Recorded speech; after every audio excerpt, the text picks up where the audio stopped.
Do you remember your sophomore year of high school? What do you remember most? Maybe it was a first date, or getting a job, or getting your driver's permit. Or maybe for some of you it was difficult, and you actually remember being on the outs with some friends or breaking up with a boyfriend or a girlfriend. What I remember most didn't happen at school, it happened before school. It happened every morning the winter of my sophomore year, and it was scary. Let me explain. I'd wake up in the morning when it was still dark outside, and I would quickly get dressed while leaving the lights off because I didn't want to wake up my younger sister. At that age, I was already a pleaser, and I loved being the nice sister. After getting dressed, I would head upstairs and get ready to make a quick breakfast before my dad would drive me to school. And whenever I would walk up the stairs, he was always there before me, sitting in the living room in his plush blue chair, and he had a newspaper in his hand, cup of coffee beside him, listening to the KQ92 morning show with Tom Bernard. "Morning, sweetie," my dad would say, a little too loudly. I would mumble as I shuffled my way past him into the kitchen. There, I took out the Jif peanut butter from the cupboard. I untied the twisty on the bag of wheat bread, put 2 slices in, pushed down the lever, and that's when it happened. My ears would start ringing and my sight would go black. I literally couldn't see anything. I could hear Tom Bernard on the radio, so I knew that I was awake, but I was really dizzy. So I gently would lower myself down to the linoleum floor, leaving my feet by the toaster, and stretch my head all the way back into the living room so that my cheek could rest on the soft carpet. Now, I never knew how much time passed, but I vividly remember the sounds. I remember the crinkle of the newspaper page as it turned, the sips of coffee, and my dad chuckling at the radio. Now, eventually, my eyes would begin to register light again, and I'd open them, make eye contact, smile at my dad, and he would smile back, and then I would gently stand myself up again, slather my now cold toast with peanut butter, wash it down with a glass of milk, and then we would head off to school. Looking back now, what strikes me the most is that I never said a thing about actually blacking out. Now, more than 20 years later, I feel overwhelming sadness for that teenage girl, and I wonder, why was she so anxious? It's because I silently struggled inside with being a pleaser and a perfectionist, with doing whatever I could to make everybody else happy and achieving at the highest level that was possible for me. Do you see this in the kids that you're working with? Pleasers? Looking good on the outside, but struggling with perfectionism and anxiety on the inside? Or how about the kids who are angry, defiant, and explosive? Whatever's happening at home is too much pressure inside and not enough words to communicate. So they act out and they grasp for control, and they end up looking like the bad kid. What is the cost of a child wearing their emotions on their sleeve? For me, what was the cost of being a pleaser, and how did I get that way? Well, I was the keeper of the family secret, stress, at home. And it was making me anxious. And I didn't know any differently. So in order to really understand the answer to the question of how children become who they do, you want to understand the backstory of their parents, just so that you can help to understand the children. And I want to share a little bit about my backstory, because in order to understand how I got here today, you need to understand my dad, Tom. Now, my dad, Tom, was an incredibly smart man. Behind his back, my mother would say, "Your father is brilliant." That was her way of helping us understand why his expectations were so high. He got hired to save power and construction companies from devastating financial ruin by salvaging multi-million-dollar projects. To him, it was normal, well, expected really, to achieve at the highest possible level and to speak loudly about his opinions, which were always the right opinions. Do you know somebody like that? Somebody who's always right? A traditional authoritarian parent, Dad expected us to obey by yelling and having explosive outbursts at us. Being a sensitive child, I would grow quiet and small and do everything that I could to avoid getting the brunt of his anger. Well, this was a difficult task in a family where one person carried the full financial burden of feeding 7 mouths while working at a high-pressure job that involved verbal altercations on a daily basis. And he hated his job. Dad was forced to retire after a series of heart attacks in 2008. And I remember asking him, why didn't you quit your job sooner and pursue your dream of becoming a sociologist? Because he actually really loved people. With a look of, you'll never understand, he said, you can't imagine the pressure I was under, keeping 7 human beings alive. I would do anything for my family, and I did. See, the other fact you need to understand about my father is that his mom, my grandma Mildred, didn't say I love you until he was 40 years old. Her marriage to my grandpa Don was argumentative and abusive, and being the 1950s and a faith-based family, they stayed together. But grandma did not enjoy her circumstances, which so happened to include being the mother of 6 young children. As the story goes, my father became fiercely independent at a young age and proved that he didn't need them by becoming a champion gymnast, getting a job so he could afford his own uniform and school books to finish out high school and make his way onto college. He escaped his parents' fighting every single weekend by disappearing, only to come home to a beating by his father every single Sunday. So I started by telling you the story of my anxiety, and now I'm telling you about my dad's story. What's the connection? I actually call this the silent family struggle. If we don't understand the backstory of the parents of the children that we're working with, we're not going to be anywhere near as effective as we could be, because let's face it, we're with kids once, twice, for maybe an hour a week, when parents are with them 24/7. And parents' emotional state has a profound impact on who their children become: quiet, withdrawn, or loud and explosive. And it's silent because it's almost like nobody's talking about the parent's emotional experience. Or really, what's true is that as professionals, we're thinking it or we're talking about parents' impact with our colleagues behind parents' backs. So we need to become skilled at talking to parents about the hurt that they're experiencing to give them a voice. We need to teach them that by talking about their own hurt, it doesn't mean they're being disloyal to their family. A parent talking about their pain does not mean they don't love their children. It does not mean they don't love the parents who raised them. Talking about it actually heals generational trauma. So we all know that parents work really hard raising their children. And we know that we work really hard supporting their children. And wouldn't it all make so much more sense if our jobs could be easier?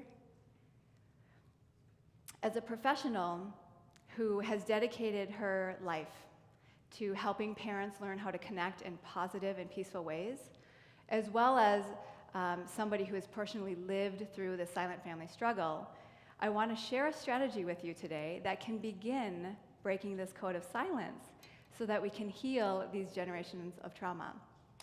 Now, the strategy is really simple, but it can be hard to implement, and it requires a strong amount of self-awareness and commitment on your part. What's exciting is that when you use this strategy, you will start seeing parents' behavior and communication about their child change right in front of you. You'll see parents demonstrate better self-control, kindness, and compassion towards their children, which will shape who these children become. So I actually call this strategy to ask transformational questions.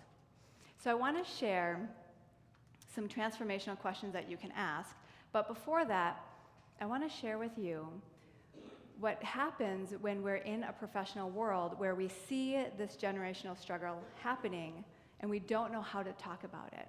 So in the last 6 months, I've trained at 15 different professional clinics throughout the Twin Cities. And when I've asked the professionals what it is they're struggling with, here are the things that they've said. Ugh, the parent comes in and wants me to fix their kid. I gave this great exercise that they could do at home, and they didn't do it. They said we didn't have time. The parent is telling me that nothing works. I mean, honestly, I wonder if parents are part of the problem here, and I am not trained in parenting skills. Can you relate to any of these thoughts? Yeah, me too. I could also. How often, as professionals, do we silently struggle with these statements that come back to us? But remember, I said that the strategy you'll learn takes a strong amount of self-awareness and commitment. It's a self-awareness to not judge parents. And it's a commitment to staying open and loving so that you can be the space they come to for healing. So let's explore a family situation to understand exactly how we're going to be able to use the strategy that you'll learn here. In 2012, one of my very first parent coaching clients were Ryan and Susie. And they reached out to me saying, oh my gosh, Samantha, we're just really struggling with these two little girls who we adopted. When we first brought them home, one was a newborn straight from the hospital and the other was 4 years old. Now our youngest is 8 years old and she has an explosive behavior disorder, which looks like screaming and crying, and she won't put her backpack on, and we can't get her to school. She becomes violent, and so we begin yelling, and everything then spirals into pain and frustration. We've taken her to individual therapy, family therapy, alternative therapy. We've learned all sorts of talking tools and breathing games and exercises, but all those things that seem like a good idea in the moment don't actually carry through at home because she doesn't understand consequences. So we keep bringing her. And with these professionals, there's no time for us to talk about the emotional levels we're experiencing at home, and honestly, we're exhausted. Can you picture a mom like Susie? Yeah, how desperate she is, how human she is. Do you work with any human moms or dads? She's tired of the drama and yelling, and it makes sense when she comes in and says the tools and therapies aren't working, and I would be exhausted too, because it sounds like a lot of work.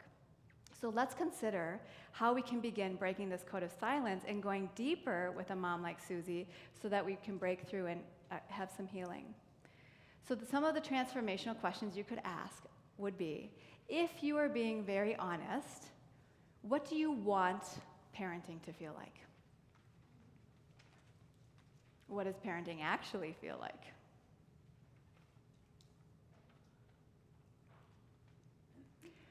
When you think about, why do you think you react the way that you described to me? When you did that, what was the narrative or the words in your head?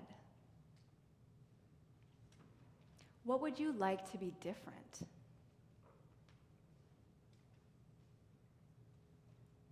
How were you parented? The beautiful thing is when you ask questions like this, now the true healing can begin. But let me poll you. Now raise your hand if you're a professional who just thought, I would have to be really bold and brave to ask a parent these questions. Okay, great. Now raise your hand if you're a parent and you're thinking, I would have to be bold and brave to honestly answer those questions. Yes, it's true that transformational questions are direct, and that's actually part of their power. Because the silent code can't exist when a parent has an opportunity to give voice to their deepest, most hidden thoughts and feelings. It's like you asking questions gives them permission to open up and go deeper and let some of their own trauma go. So what's happening is, because you're holding this space of non-judgment, it's really your love that transforms them. And when you do this, you'll begin hearing parents come to you saying things about their children like this. "Oh," Susie said, "I understand why my child acts the way that she does. It's not that she won't control her behavior, it's that she can't control it. And if I want her to change her behavior, I realize that I'm her teacher at how to handle big emotions. I actually need to change my own behavior." Mom said, "We brought these girls home because we wanted to give them an opportunity that they wouldn't have otherwise had. And now that we have tools to handle challenging situations and we've processed through our own triggers, we know what to do, and we feel confident that we can give these beautiful girls the childhood that they always deserved." It's incredible, right? So this real healing begins when you hear parents saying things that allow them to recognize how they're contributing to their child's behavior. And because this natural awareness came up without any judgment from you, it allows them not to judge themselves, but to rather move through it. This inner awareness allows them to feel at ease and feel motivated that they can take a baby step to shift their family situation. So not only are they healing their own trauma and their own backstory, but they're beginning to heal the relationship that they have with their children. Now, speaking of healing kids, I have personally come a long way since those blackouts in high school. The fact that I speak on stage for a living shows how far I've come at conquering the social anxiety that used to cripple me. Before we wrap up here, I want to catch up with where my dad and I are today, because we've had a lot of uncomfortable conversations as I've been an adult that have been direct, but have included the transformational questions that you learned here today. And I remember asking him, "Why didn't you ever say anything about those blackouts that I had in high school?" And my dad said, "You were blacking out? See, I had raised 3 teenage kids before you. I thought that you were extra tired, so I was allowing you to rest." All along the way, my dad loved me, and he still does. He was doing the best he could to help me become successful. And by traditional measures, I am. I have 2 college degrees, I own a home, I'm married to an incredibly loving and kind man. Dad was parenting according to what felt natural to him. And with this healing that we've had, both of us have the freedom to now also be happy. So just like there's no perfect children, there's no perfect parents. So if you have any human moms or dads that you're working with, I want to encourage you to see the family struggle, to break the code of silence by asking transformational questions that will heal generational trauma from a place that's loving and open and direct. You too can heal the silent family struggle.